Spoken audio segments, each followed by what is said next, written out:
for something to eat.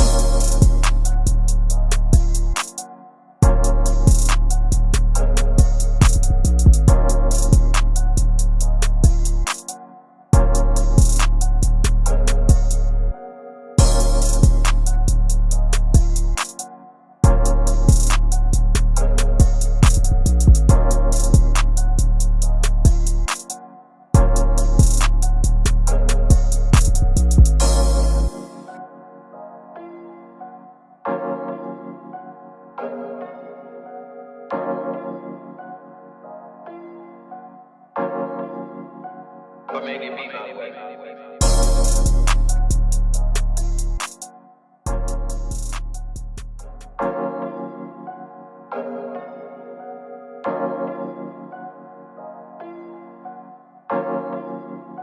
Or maybe it be my way.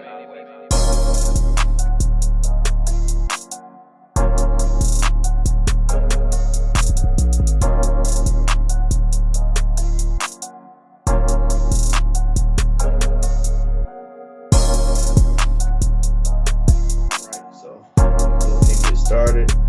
Hey, what is going on, y'all? This is another interview The Corner presents, and tonight I have the distinct pleasure of interviewing Kinifha Barnett, and just like for y'all to get to know her tonight, let her talk about her business and things of that nature, what she can do to help you and anything like that, and go ahead and take us out, tell us about you, and tell us about the business. Yes, as he stated, my name is Kinifha Barnett. I'm originally from New Jersey. I've been in the metro Atlanta area for about 16 years, so been here half my life. So pretty familiar No. with the A. So Clayton State alumni, um, communications and media studies major, and I am the owner and lead neurodiversity advocate of Gems by Gabriel. Gems by Gabriel is a neurodivergent friendly apparel and lifestyle brand in which we help advocate for people who live with neurodivergent conditions. Okay. And just getting into that, for of course, for those that don't know, because I'm not that well learned in it, that as well. So could you expand on that? Yes. So a neurodivergent condition can span anywhere between a possible mental health condition or a learning disability. Me specifically, I have a son and a brother with autism spectrum disorder, and there's many other disorders that relate in the neurodiverse community, such as things like Asperger's, ADHD, Down syndrome, even things like dyslexia. So anybody who deals with any of those conditions is considered neurodivergent. So that's pretty much what I advocate for, and that's the community that I have become a part of in the more recent years. Okay, got you. I mean, with that being said, with you being an advocate for that and things of that nature, whatever, what are the challenges that you face with it? City, and we both are alumni there that we met, so that's initiative to go back. I'm going back to my alma to finish it out and get more, information, be more, prevalent in not only your son's life, but your brother's life as well. Yes. So I've always been I I'm gonna always say I've always been a student. Um, I am one of those kids where I started kindergarten actually when I was 4, and I've always been a huge advocate of learning. I was always one of those kids in the house reading, real weird, dealing with computers and stuff. Um, and fast forward to life, I have a son. And the year's 2020, and things started happening, and he started to actually remind me of my brother. I have a brother who has autism. I'm significantly older than him. I'm about 18 years older than him. And I remember what it was like when my mom, who lives in New Jersey, she was going through the process of getting him diagnosed. So fast forward to 2020, when my son was getting ready to turn 4, I started noticing things good and bad, but also significant things that would make a parent definitely, question if their kid is different per se. Um, so I noticed that I didn't teach him how to read or write, but he could read and write at 3 going on 4. However, I couldn't get a full sentence out of him. Um, he was very hesitant to communicate, um, very, very jovial, but very, very cautious in certain things. Like he didn't like a lot of loud noise. He was very set on having a certain routine. And I think all kids are very set in their routine, but it was the meltdowns per se when things would go out of routine combined with all the other things that made me feel like, maybe I should go get him, evaluated. Right. Around the same time, I was also playing around with the idea of going back to school and finally finishing my degree. Um, I got accepted actually before he got diagnosed. So when he got diagnosed, the first thing I kind of thought to myself was like, well, what are you going to do? Because you now have a kid technically with special needs, and you just set yourself up to go back to school. And transparently, this is my third time attempting to go back to school just to finish a bachelor's degree. And then I started thinking about, my brother, and even with him being autistic, how he was growing. And, for me, he just seemed like everyone else. Like, it may seem biased because he's my brother, but, he's thriving and he's functioning in the world, And I just felt like I had to just go back to school and be the example to show my son that, okay, you may have autism, but autism doesn't have you per se. Like, you can still do all the things that you want and need to do and have the same quality of life as everyone else.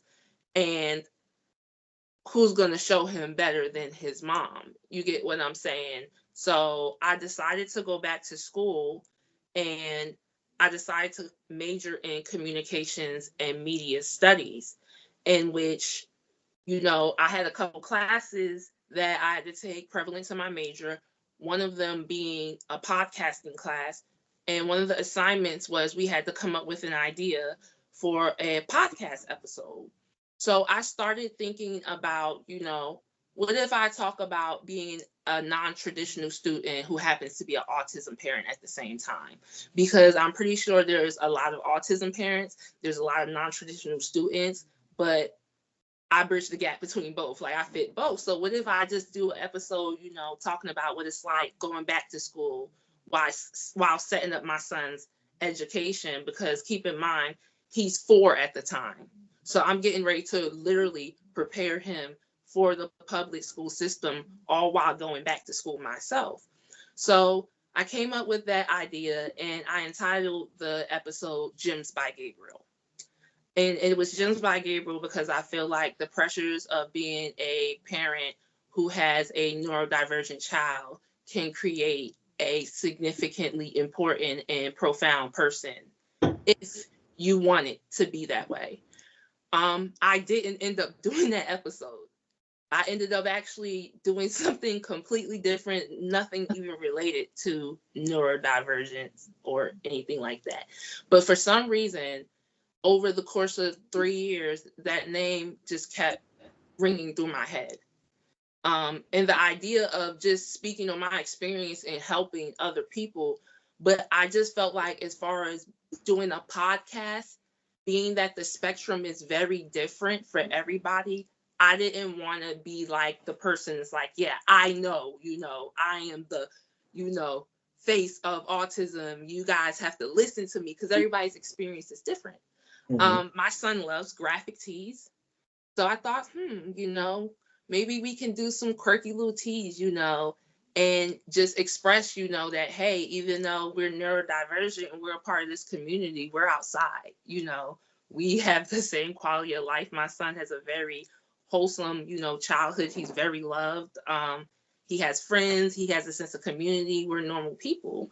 And maybe we can also reach out to other people by offering these cool t-shirts completely inspired by my son and his personality, so that other people can feel the same way too, because it's not easy at first.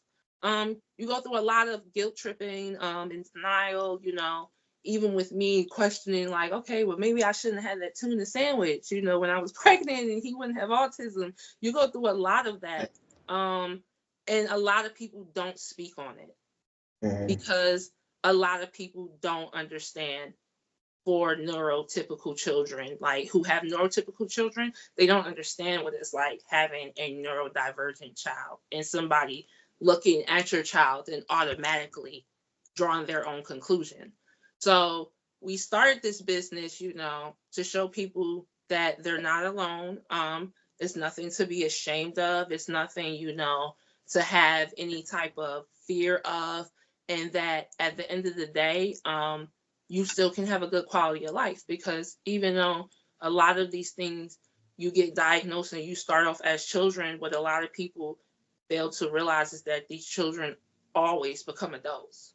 Right. So if we set them up for success as children, even with educating themselves on what they're dealing with and how to advocate for themselves, then I feel like their quality of life will be much better as adults. Right. And I feel like if we make it a norm instead of something we sweep under the rug or we pity, then it would be easier for them to have opportunities just like everyone else. No, I hear that. I mean, and just kind of going back on what you said about the different spectrums and things of that nature. You were on the verge of doing your own podcast or whatever have you.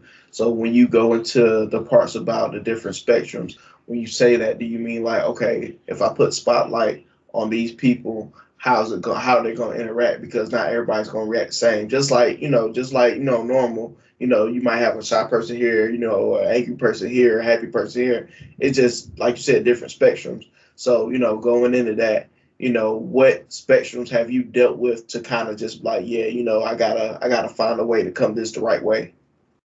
My son in particular, and from what I noticed, he is on the spectrum of emotions. And that's how it was explained to me. So it's not a thing of intelligence for him. They actually keep pushing me to move his grade up. And I just feel like I'm not going to rush him through, the education system to make y'all's job easy. But that's another story. He's very smart. But when it comes to dealing with other children his age, is very difficult for him. I think a lot of it has to do with his unique background too. He's used to just being around a lot of older kids. So if you put him in the room, even at 7 years old, with somebody who's 13, 14, he's going to roll with the punches. But for some reason, when it comes to other 7-year-olds, I laugh, it's not funny, but it is. It's just like, it's very difficult for him to navigate that. He's getting better with therapy. And things like just advocating for himself in general. Like, my son used to sit there sometimes and just cry. And we would be like, well, what's wrong? And we know he wants to tell us, but he just can't find a way in his mind to communicate it. Right. So I've dealt with things like that. I've dealt with things like, in particular, I remember with my brother when he was very younger, when you would turn on the vacuum cleaner, he would immediately put his hands to his ears. So autism is one of those things that it truly, truly is an individual type of diagnosis when it comes to being on the spectrum. You have doctors and lawyers who are autistic. And then you have people who are severely on the spectrum and really need a lot of services and therapies to help them obtain that quality of life. But for me, it's been more social, emotional, learning how to navigate conversations with people. My son, he's a very random conversation type of person. He could talk to you about anything, where the average person is random, For him, it's just he's just expressing himself. And a lot of times he's right, but it's just a matter of, transitioning and reading the room and knowing what to say and when to say. And he's come so far even with that, because this was a kid who wouldn't even tell me when he was hungry. Like, I would just have to know, okay, even at 5, I fed him at 9, I need to feed him again at noon. Like, now he'll come to me with like, Mom, I'm really hungry and this is what I want. So I've dealt with those types of things. And with things like ABA, those things can definitely phase out or become lessened over time. So those are the types of things I've dealt with personally with being on the spectrum. Unfortunately, there are different types where people have put a negative stereotype on certain neurodivergencies. Certain behaviors can be viewed as aggressive or, just downright, insubordinate. And it's very unfortunate that it's viewed that way, because it's really not them trying to be rebellious or, make you mad or make you look bad. They just don't have, the means to automatically communicate just like we do. And they do, and some people process it different. Some people on the spectrum absolutely can't. Some people can right away, and then when they say it, it's like, "Ooh, that's rude." You get what I'm saying? And they're not registering it like, "Oh, I'm being downright rude," but it's just them expressing themselves. Like, it's very just cut and dry.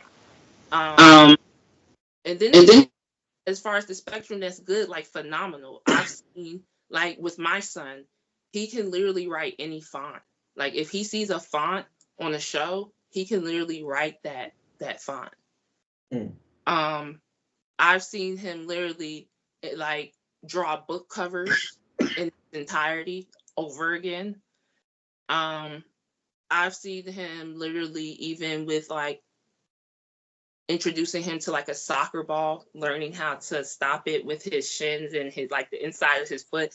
And I know he's not a sports kid, so I'm like, who taught him that? Like, how did he just know but it just varies. It's really one of those things where you literally have to take it day by day and keep yourself educated and also keep yourself aware.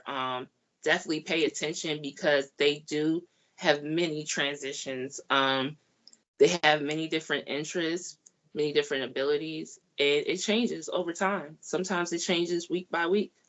You just never know. Sometimes it is what it is. Right. Because I mean, I know for me, I've always looked at autism as not a handicap, but a superpower. Because it's certain things that you'll see or whatever. There's this one. There's an older guy, and he took a trip on a helicopter. Literally, it was like maybe 5-minute trip, and he was able to draw everything that he saw on his helicopter trip. And I'm like, that is amazing. Like, who's able to do things like that or whatever have you.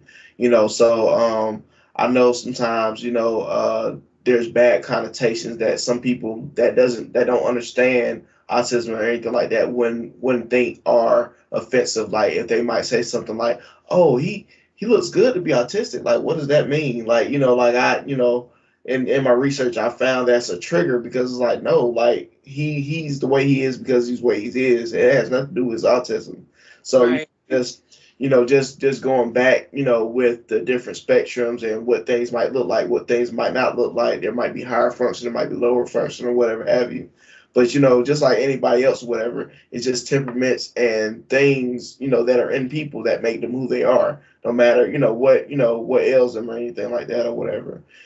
So with that being said, we talked about this previously, that you found out 4 years ago, but in your mind, like you were saying, you like, no, it's like you said, it maybe something I ate or whatever. Like, there were just factors to where you was like, nah, like this can't be happening. Like, to me, I'm just, looking as a parent. To me, I would just think like, what could I have done? Like, what could I have done better? But there's nothing you could have done, because everything was by design. So, now it's there. Now you're facing it on, and you're taking it on, and you're making, great strides, because, a lot of parents, they look for communities like this. They look for people that understand, and can help them with what they're going through or whatever. Because I have people in my life, whatever, that have kids that are autistic, or they have siblings that are autistic that are grown now. Because you have some to where their body might say 30 years old, but their mind might be like 15 years old. It just all depends.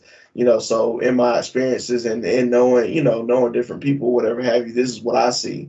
So it's really humbling for me to come into this and try to learn more and be more knowledgeable and make sure I'm not saying the wrong thing, because I'm otherwise would know. But it's good to have this information. Yeah, I definitely appreciate that. Even with me, it was definitely a learning experience as a parent. Even having a sibling, with him having the age gap that we have between us, well, he was like my baby literally before the baby, but even then he lives in New Jersey. So I only got to see a small portion of the beginning of his journey. But I always commend my mom because she was very on top of, even to this day, with him being 13, advocating for the services he needs and everything. And me watching that, it was just like, wow, as a sibling, it's like moms is really dope. But Right. as a parent, it's totally different, because this is your child. You get what I'm saying? Like, you are literally responsible for whatever is going to happen with this child, 18 years from now. So Right. it's like certain things, it's not optional. Like, and for me, one of those things was my education. At that point, even though I knew I was going to be tired, miss out on a lot of things, um, it was an optional. I had to just show my son that it was possible for him. And it comes with a lot of sacrifice that the normal person wouldn't understand. A lot of reservations that the normal person wouldn't understand. Even things like going outside and like going to a park. For a normal parent, it's like, yeah, let the kids go outside and rip and run. Sometimes for parents like myself, it's like, okay, but if my son has an outburst, is the whole park gonna mob stare him? You get what I'm saying? Yeah. God forbid if my son had to have equipment to physically assist him like some people do with neurodivergencies, even with him being a kid, are we going to get mob stared and judged? These are things people go through, and it's real life and it's real emotions. And these are the type of things that make people afraid to live. Mhm. But you can't be afraid to live, especially when you have a neurodivergent child, because the bottom line is you won't be here forever. Right. And if you don't teach them how to live and how to advocate for themselves, when you're gone, who's going to do it? Right. And there's people out here who will do it truthfully, but it's so much better when they can do it for themselves, because they live with themselves every day and they're going to know what they need and want more than a stranger or a caseworker. You get what I'm saying? So this is why Gems by Gabriel is here. And I always tell people it's more than just a clothing line. We want the t-shirts out there so we can identify our people, so our people can start being proud of, who they truly are. But it's deeper than a clothing line for us. We want people to really understand and acknowledge that you don't have to live in shame. You don't have to live in secrecy. You can, give your child, your sibling, your mom, because I've even met people so far on this journey with autistic parents. And like, even talking to them, I'm still absorbing some of the gems they've given me, because it's like I never even thought about how it would be to have an autistic parent. You get what I'm saying? And having to explain to people, that your parent, has autism, the person who's responsible for you, is neurodivergent. So I really want people to be able to live in their truth, and be able to even obtain the resources they need. So eventually this will transition from a business to a nonprofit organization. I'm hoping within the next 5 years I can make that happen. Yeah. And I mean, I'm pretty sure you can, because I mean, I hate to say it like this, but it's a market for it. I mean, and you are, like you said, starting off as a business or whatever have you. And like I said, to have an autistic parent is definitely like I wouldn't know how that I wouldn't even know how that kind of pans out in a way. So I'll be interested, know more details about that. But It, I'll go ahead. even it is, I hate to interrupt you, but even as I think about it, not even realizing, even having that conversation with that young man, that my son would be the autistic parent. And you get what I'm saying? How will that look for him navigating fatherhood, navigating marriage? You get what I'm saying? Navigating through relationships. So Mhm. it's like really important for people to, in essence, identify themselves so we can start having these conversations on how we can help each other get through these things. Yeah, for sure. Because like I said, I wouldn't even know how to. Just say, for instance, as a child, I wouldn't even know how to navigate that. Like, you have everyone else. My parent does this, my parent does that, and then you come to the conversation. Oh, my parent is autistic, and they're like, wait. So like, it kind of throws the question out there. Like, so how does that work for you? Like, who's the parent in the situation? That's what I would think people would question or whatever have you. So, I mean, like I said, it would be good to have these services for people to know that they have a solace somewhere. They have somewhere they can go to and get the help that they need or whatever have you, and not feel like an outsider or outcast or anything like that. Because to your point, when it came to like, okay, normal parents, when they got their kids ripping and run, they can just go rip and run, and they're not going to worry about them, whatever, as long as they don't hurt nobody, obviously. But then you have an autistic child, they probably want to do some of the same things, but they might have certain triggers that will just kind of set them off or whatever have you, and not because they want to, it's just what's going on with them or whatever. So in the fight to build out opportunities, to build out a community and things of that nature or whatnot, would there be something you would look for, look toward as like maybe what's the word I can say for it? Maybe like a autistic boys and girls club, like pairing, autistic, adults with kids and things of that nature, just kind of trying to find their angst and what can be done to help them or anything like that. Has that come across your mind? Absolutely, especially in our community, Black and Brown communities, we need that. I definitely want to be able to do things that one inspire other people, and definitely offset the interests of the neurodivergent community, so that we can come together in the physical sense as well. So some of the ideas I have for the future, I want to be able to do a arts and autism day camp where parents are able to bring their kids, and we do a bunch of arts and craft and like things with like sensory things like kinetic sand and paints and clay and things of that nature. I want to be able to offer styling services for autistic teenage girls. Maybe once a month we come do their hair for free. And it'll be a different person each time, but just like to take the weight off the parents to understand that they're not alone. Um, for as much as I'm allowed one day, I would also like to be able to be at some of the IEP meetings with these parents. I go through it as a parent, and my son's lead therapist, she's heaven sent. Just knowing that there's somebody in your corner that's going to advocate with you, for your child is very reassuring, and it makes you feel like you're not alone. Um, Being a parent that is taking this avenue to bring awareness, I definitely would love to put myself out there and offer my assistance, to different people, helping them navigate their child's IEP and 504 plans, and trying to figure out the needs that needs to be met for their educational goals and things like that. There's a lot of different things I want to be able to do. I want to be able to, sponsor trips for families. You get what I'm saying? I want to be able to even, if the child isn't necessarily neurodivergent, but maybe help the family. Maybe they have a neurodivergent child, but they need help with the other child. They may feel like they're left out, helping them support that child. You get what I'm saying?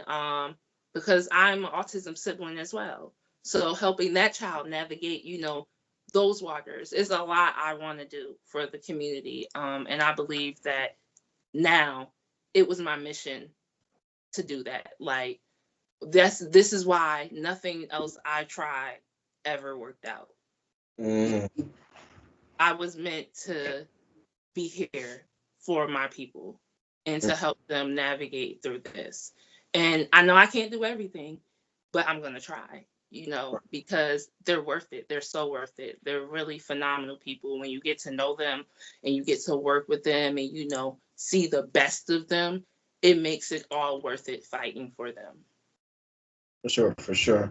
Because I mean, that's definitely what I was going to ask you earlier, and whatnot. And you kind of already answered my question as well, because you said no matter what else you tried to do, it seemed like it just kind of kept leading you towards this or whatever. Because like you said, even though your brother's so much more younger than you, whatever, it didn't deter you from like, okay, I see how strong my mother is. I see what she does for him and things of that nature and whatnot. And then boom, oh, I'm in the same spot my mom is. My mom was in. Now I have to take on that mantle. Now I have to, do for my child and things of that nature. And then that just automatically pushed you to like, boom.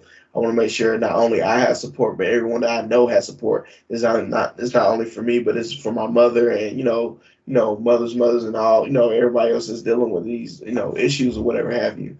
Because at the end of the day or whatnot, I know a lot of people like they do the same thing in a sense. They wear certain shirts to show like, hey, I'm an autism parent or things of that nature, whatever. And sometimes like I said, from people I've talked with, whatever, they have their good days and their bad days. With your situation being more new, I don't know if there's anything that you face to the point where it's just like, whew, this is a lot, you know what I mean? But I do know a lot of them that do. So I mean, if you want to speak on that, you can. If you don't, I understand. So Yes, I've definitely faced my challenges. My son actually has always, and it's so weird, I swear, from birth, has been very flexible. So I always said, even as a baby, people could tell you, I'm going to put him in gymnastics. Like the kid is just way too flexible for me not to do this, right? So I did it eventually when he was about 6 years old. And he was just so excited to be there. He really wouldn't stay still. He took instruction when they told him to, but then outside of them, giving him instruction, he was flipping and jumping, and he was just really excited to be there. And I do understand that there has to be structure. I'm 100% structure, because that's one of the main things with neurodivergency. They need structure. And that was the whole point of me putting him in gymnastics, to teach him structure with his body. Because my son's the type of kid, even now, he'll climb an 11-foot tree. He doesn't care. Like, he's down for it. So I'm like, okay, maybe we should do this in a more disciplined setting so nobody gets hurt. He took one lesson and the people called me offering me my money back. And they were just like, yeah, sorry, we don't take autistic athletes, and like hung up. And I literally got the email literally 2 seconds later with my refund confirmation. And I was so hurt. And I literally wanted to drive up there. It took everything for me not to drive up there and give those people yeah, my true mind and how I felt. And then I just remember my son just being so excited when we left. Even still, you get what I'm saying? Me knowing what's going on, but him knowing that him not knowing, excuse me, that he's never coming back here because they don't want him here. mm, It was very heartbreaking. right. I feel like as a parent, maybe not, maybe I'll never know, but if they would have just gave him a chance and had the opportunity to get to know him, then it probably would have worked out. Mm-hmm. Because with being on the spectrum too, and dealing with things like even ADHD, Asperger's, different neurodivergent conditions, these people have to also feel like they can trust you too. They can't grasp instruction from total strangers and you expect them to be like, yes, ma'am. They don't even know who you are. You get what I'm saying? Mm-hmm. You have to build a rapport with them. You get what I'm saying? And they didn't even try. They took my money. You get what I'm saying? But then it's like once they realize, oh, he's on the spectrum, or, oh, he's different. Nah, we don't want to deal with that. You get what I'm saying? And they gave me back my money. And it was one of those things where it was very heartbreaking, but I had to realize as a parent, this is not the last time this is going to happen, unfortunately. And not suck it up, because I would never tell anybody to suck it up. But for me personally, and knowing, the type of kid I'm raising, and especially with him one day being a black man in America, you have to suck it up and keep it moving. There's not always going to be people who feel this way about you or him. You get what I'm saying? So dust yourself off and try again. And definitely, with things like ABA, I now feel like things like that are more possible now that he's a little older and he's gotten more therapy. But I've had situations like that. My son's school knows me very well now, because even with him coming into kindergarten, and he'll be going to second grade next year, but when he first entered, the public school system, it was like they read all the demographics and they thought they had us figured out. They looked at me and thought, oh, she'll just sign the IEP and keep it moving. Until I was at every book fair, I was at every, conference, I was at every fundraiser. And it got to the point where it's like, oh, okay, this lady cares about her son. Like, she really loves her son and she's really invested in his education, even with things that have absolutely nothing to do with him. She's going to show up and make sure she shows her face. So now it's like when I go in there, it's an automatic understanding and respect. They know I'm here to handle business. I'm here to, stick to the facts, and we're going to implement what he needs, and we're going to address, what he needs in an appropriate manner for him. We're not going to stereotype him and put him in a box based on what we think or how we feel. We're going to stick to the facts. Right. I've dealt with a lot of different situations. I've dealt with losing best friends of 13 years because they felt like I've made it up. And the only thing I can say to that is, who would make up this life? Who would ever want to make up, respectfully? And I love my son, and I love every person, who deals with any type of neurodivergency, because truthfully, for me, they've been some of the best people I've ever met. But in a realistic world and entering parenthood, especially as a first timer, who would specifically be like, yep, autism, yep, ADHD, yep, Asperger, yep, nobody asked for that. Right. For child or parent. You get what I'm saying? And I've had to realize that people sometimes don't want to understand. And that's okay too. And those are the type of people who are just not for our community. And we don't, wish them bad or anything. We just hope that one day they come to an understanding that these are human beings at the end of the day as well. And they will, live life. Right. I mean, that's a wild accusation, to be honest, for a friend to be like, oh, you making this up, but that's neither here or there. But I mean, going into it or whatever, we talk about, kids, we talk about how they grown up and things of that nature. And so as a parent or whatnot, what are the type of conversations that you think, needs to be had? Because at the end of the day or whatever, they're going to have to fend for themselves. You're not going to always be there to fend for them, but what I've learned is, you have some people that will coddle their children and things of that nature, to where they get to the point where they can't do something simple as fold a towel because they're not being taught how to or anything like that or whatever. So how important is it to have those conversations and to draw the line of where I'm going to talk to you as a child or I'm going to talk to you as an adult to get you where you need to go, in their journey? I'm learning it's on an as need, day by day basis. It's as they grow, as you realize, what their strengths, what their weaknesses are. I don't feel like there's a concrete answer. I feel like it really depends on your child. Me personally, I struggle with that a lot, truthfully, as a boy mom. Just being a boy mom in general, like, that's my son. I love my son. He's my only child too. So it's like, that's all I got to love on. You get what I'm saying? But even, with him having active fathers in his life, his father, his stepfather, sometimes it becomes a little, because they're like, okay, he has autism, but he's going to be somebody's father one day. He's going to be somebody's husband one day. And I have to realize, oh, snap, they're right. You get what I'm saying? My son even has gotten to the point, and I guess, with time and with influence, where he'll even correct me. Like, I'm so used to just coming in, doing his morning routine with me. And one day last week, it was so funny because I was coming in the bathroom to monitor him brushing his teeth. And he came to the door and he was just like, Mom. And he's just like, I don't need your help.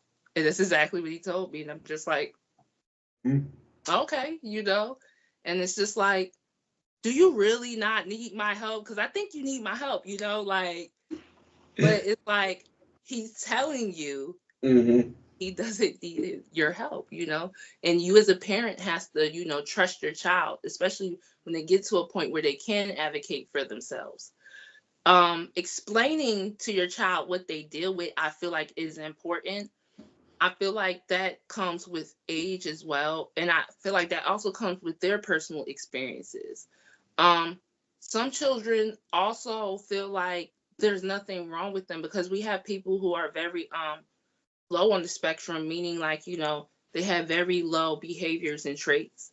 And they walk around like me and you. And sometimes you're not able to tell the difference, but they do have autism. They are on the spectrum. But then, at some point in their lives, they had to realize that for themselves. Like, I'm different. Do you get what I'm saying? I think when that moment happens as a parent, that's when you really need to just be honest. I know as a parent, sometimes it's hard to be truthful with your child, especially because as a parent, you don't want to hurt your child. You get what I'm saying? Especially when it's something that's truly out of your control, but you have to be honest because the reality of it is their life. It's not yours. And like you said, you won't be here forever. And it serves as no insignificance to you. Truly, it's their life. And you just explain to them that, you love them, you're here for them. There are people who will accept them for who they are, and teach them how to truly advocate for themselves. I always tell my son to never, ever, ever deal with people who mistreat you or are mean to you, because he's 7. So, in his terms, I always tell him, anybody who's mean to you, we're not friends, even at 7. Like we're getting that established right now. Like, people go through things. And I also want to teach my son healthy communication because people go through things. And the reality of it is you're not always going to get along. But when it's like repetitive and abusive, they're out of here. Like they don't have a spot in your life, period. Because you were not put here to be abused or mistreated by anybody. And I tell him that even at 7 years old, so that when he becomes 17 and he's dealing with things like, bullies at school or peer pressure, things I won't have any control over, he'll still have the essence of who he is and, know how to navigate those situations for himself. Yeah, for sure. Because I definitely feel like, us as Black parents, we already have one conversation that we got to have with them or whatever. And now you got that on top of other issues or whatever. And then you find out your child has autism. It's like, man, I got to teach you this and I got to teach you this as well, how to survive out here or whatever. Because to your point where there's going to be some situations he might not understand. And it's like, okay, I got to break this down to you. This will happen on this side. But also, I understand how you feel on this side as well, whatnot. So I'm pretty sure that can be a battle in itself or whatnot, because it's like you already have this big chunk of who they are that you have to deal with, and then this right here that's just gonna add fuel for the flame or whatever have you. So that's why I asked that question, because I know it's got to be tough to have those conversations and explain why this happened, why this person doesn't like you and things of that nature, and let them know this has nothing to do with you. It's nothing that you did. It's just that person or whatever have you. You know what I mean? So, but like you said, it's good that it's not only just you. He has support, from his father, stepfather, and, his community around him or whatever have you. So there's not going to be a time and a place where he's not going to have that knowledge or have that explanation given to him as far as what's going on or whatever have you. So for me, that's always just kind of interesting thing to expand on or whatever have you, because like I said, it's just the simple things, because having that conversation, doing something simple as folding your clothes, it might seem meager to somebody else or whatever, but that's a milestone for others, you know what I mean? So, that's why I brought that up. But outside of all that or whatnot, with the business, with the, future nonprofit underway and things of that nature or whatever have you, what places do you look to be in with the business? Like what type of fields you plan on touching? Because we already spoke on the podcast saying, you didn't push forward with that, but what other things are you looking towards to touch and expand on? I'm not sure yet, truthfully. I think I'm more so looking for my people truly right now. Because the reality of it is outside my mom and me and like maybe a couple of Facebook friends, I don't know a lot of people like me. Mm, Um, and I meet a lot of people in passing. So I think it just depends on who I meet along the way, and I think I'll kind of figure out a little more where I can like hone in more as far as neurodiversity and the specific need. Um, if possible, and hopefully one day, I plan to take this thing global yeah, because we're in the US, of course, but I'm pretty sure there's things like autism and neurodiversity is worldwide. I would like to educate myself on how they deal with things over there, in different countries and different continents, how they approach neurodiversity. You have some countries who honestly, to them, that is like the worst of the worst thing you can be. And it's the honest truth. Um, Unfortunately, but it's very real. And we need to be educated. We need to be aware, because you can never say what a person is gonna do and not gonna do. You don't know what your child's gonna do in the future, you right. know. So it's good to know like how different things around the world work around, what your child is dealing with, maybe to help better prepare them and encourage them too, because you never know what type of opportunity is out there for them as well. Um, but I would definitely like to touch in a lot of, different communities. Starting off with, speaking to different parents and exchanging stories. That's how I truly believe this movement will take off and begin. Just really identifying more parents who deal with neurodivergent conditions, more loved ones, and coming together and being the support for each other. Mm, Um, and that's what I'm hoping will happen. okay, got you. Um, Another thing I want to touch on, like, if you moved in this process and finding your people in your communities or whatever have you, whatnot, would you be open to having like kind of just open panel discussions, like parents coming in and letting you know what their issues are and how they're almost kind of like Alcoholics Anonymous or whatever, but this will be Autism Anonymous. Absolutely, yes. Yeah. It was so refreshing to me. I'm not just saying that because, like I said, I don't know a lot of people like me. So Mm, if somebody comes to me and just like, for instance, oh, like they didn't, do my son's IEP right. For me, it's like, oh my God, you too? Like, you get what I'm saying? Like, what can we do so they know, we need this on our child's IEP? Like, I would love that, honestly, because I don't know everything. right. I'm 4 years in. I'm still learning. I'm still open to learning. Um, and now, like I said, I've come across so many people and talked to them. Um, there's people I've talked to who have had autistic kids in the 80s. And Oh, it's just like, even back then, stuff like that definitely wasn't talked about, discussed, so openly. So it's just like, even talking to them, learning from them, and realizing somebody can learn from you. You get what I'm saying? Like, yeah, they can learn from me 4 years in, but you've been dealing with this for decades, even before information was so, prevalent to us and right. celebrated even. So I definitely would be open to open discussion. Any type of thing where we can really come together and communicate and express ourselves, I would definitely be open to that. Yeah, 'cause I think that would be the perfect way to kind of kickstart reaching out to the community to where because I'm pretty sure churches would be open to it and things of that nature, or you can get a community building somewhere where they could be open to that as well and get those conversations started. Start digging into the communities and find out where your people are and how you can meet their needs and help them out and grow or whatnot. So I definitely right. So I definitely think that would be a good start or whatever have you. And one last thing I want to touch on was I noticed you said a lot about ADHD and whatnot.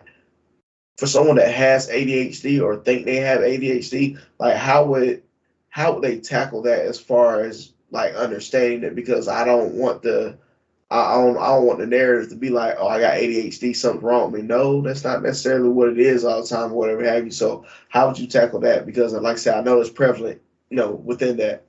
I would just really truthfully educate myself on the like definition truthfully of neurodivergency. There's so many things that fall under neurodivergency to where you would think on a normal thing like, okay, I have like dyslexia, but I'm normal. You get what I'm saying? Like I'm not handicapped or anything, or I'm not like having lucid thoughts or something. But technically, you have a neurodivergency, like on a medical standpoint. So it's really just knowing that neurodivergency is anything that has to do with a difference of mental, behavioral, or a learning condition. It's not really anything to be alarmed about. So I don't want people to feel like I'm attacking, anybody who has ADHD. I do feel like I have it at times, and I wouldn't be ashamed at all because it is what it is. Right. But it's just a neurotype per se. It's not really something that is shameful or something that, is a handicap.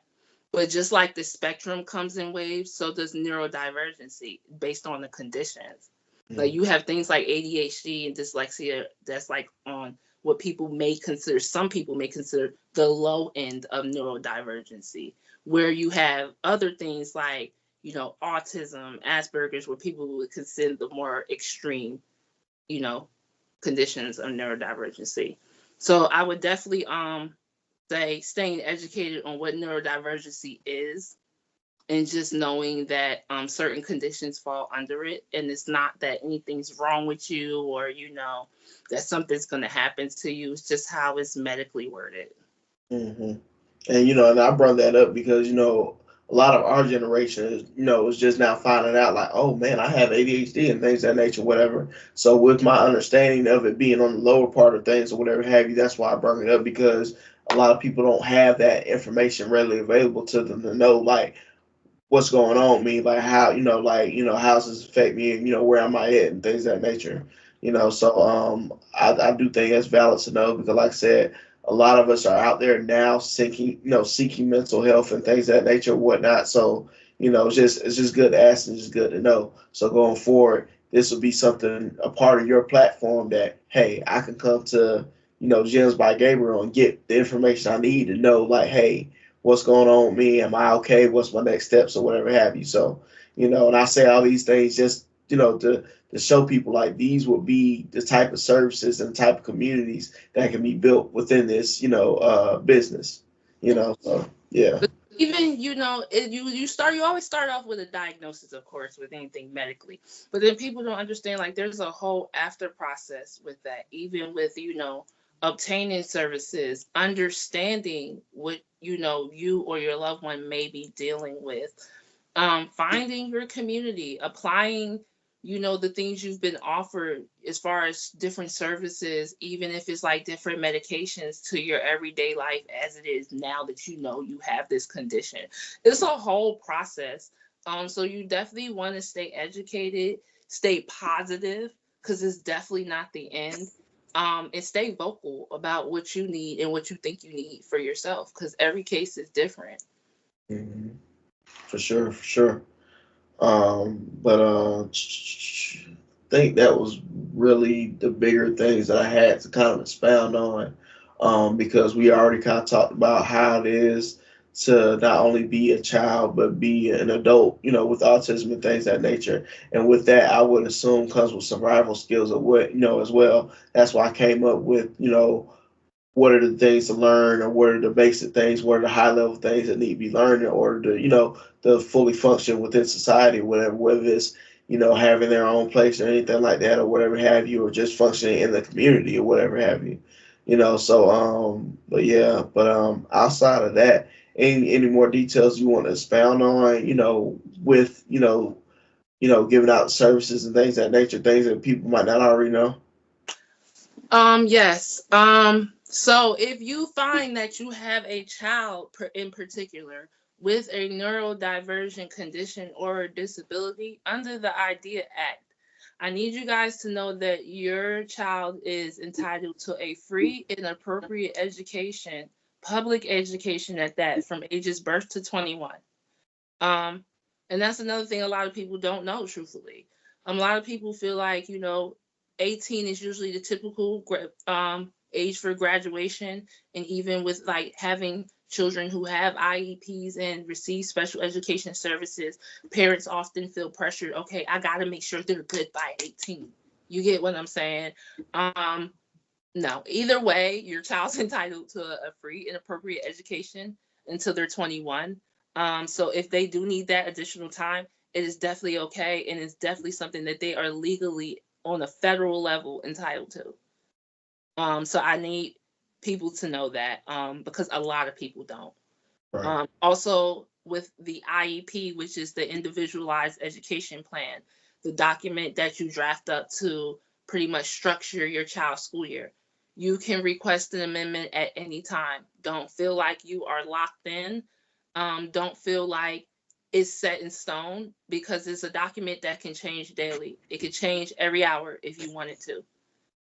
It's all about what you feel like is appropriate for your child. In essence, you are the client in this situation. So if you ever leave an IEP meeting feeling like, that didn't seem right, go right back and request another one. They can't deny you. They actually have to give you notification within 7 days of when the meeting will be set up. So you have rights as parents. In essence, what I'm trying to say is you have rights as parents. I know it can be discouraging, especially dealing with like the big guys like principals and administrators and stuff. You have rights as parents. You're the boss in these situations. You know what's right for your child and your loved one. So never let anyone intimidate you or see you sweat, and always stay vocal no matter what. Sure. Definitely valuable information. Something I would have known otherwise. But I mean, with that being said, anything that you want to leave the people as far as website, merch, merch prices, anything like that, or where they can find you, anything you want to add? Yes, we officially launched our website May 1st. Until then, we are on TikTok as Gems by Gabriel, Instagram as Gems by Gabriel, all lowercase, all together, and LinkedIn, Gems by Gabriel LLC. We've been keeping people updated through our social media platforms until May 1st. So we're counting down until we launch, and you'll be able to shop officially on the website for merch. All right, good deal. And I'll make sure on my side, I'll make sure this information is getting out until then, until the official launch date, so everybody's aware of what's going on. Yes. But I mean, with that being said, I definitely feel like this was a quality conversation. I try not to add too much because I don't know a whole lot. So, it was definitely, humbling to get all this information and, be more aware of what's going on and, what can be helped around me. But outside of that, like I said, I think that's all I have. I'm gonna make sure everything that we discussed in here, all the details that need to be given are added to this video for anybody that's looking for future reference. And outside of that, I think that's it. I think that's all we got. Again, I'm your host K1, and this has been another episode of the Corner Podcast presents the interview. And this is your special guest tonight, Kinifha. Oh, sorry, messed up your name. Kinifha. Said it right. See there, I told you. So this has been your special guest, Kinifha, and expect to see more of her. Expect to see more of Gems by Gabriel, and y'all stay tuned. Like I said, the links will be in the bio. For the merch, for the website, for the social medias, and all that. So y'all make sure y'all stay tuned. And throughout the course of this, you'll also see a slideshow of the community that she's built thus far. She's trying to grow it and make it bigger. So y'all definitely stay tuned for that. Pleasure having you. With that being said, go ahead. I'm sorry. No, I was saying it was a true pleasure being here. Thank you for allowing me to be on your platform and tell people what we do and why we do what we do. And I look forward to meeting a lot of people. I don't know everything, but I definitely want to feel like I'm a person that you can confide in this fight, and you won't be judged and you won't be alone. So I definitely do appreciate you for allowing me to express that on your platform. Oh yeah, no problem at all. Like I said, just make sure to use me as an ally whenever maybe the podcast ain't never worked before, but if you want to push forward later on down the line, hey, I'm here. I got stuff to go for it. Yep. All right. All And right. that's love it. Y'all have a good night. You Peace. too.